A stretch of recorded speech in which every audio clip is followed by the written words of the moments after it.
Tere kõigile! Mul on probleem. Ma olen hankinud endale väga ilusad, optilised, mulle täiesti sobivad päikeseprillid. Aga nendega juhtub väga tihti üks selline asi, et nagu natukene niimoodi kipuvad ära vajuma. Nagu lihtsalt, see on nagu, ei ole mugav. Ja ma näitan teile ühte trikki, kuidas saab need prillid parajamaks teha.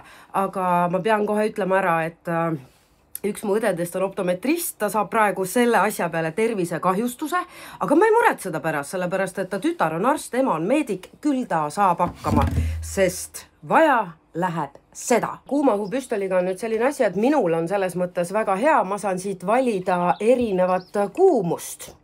Ma valin hetkel siis kõige madalama, et ma oma imeägedaid päikeseprille ära ei rikuks. Ja trikk on siis selles, et soojendame natuke seda plastikust prillisanga. Ja kui prillisang on kuumaks aetud, siis lihtsalt painutame seda natukene.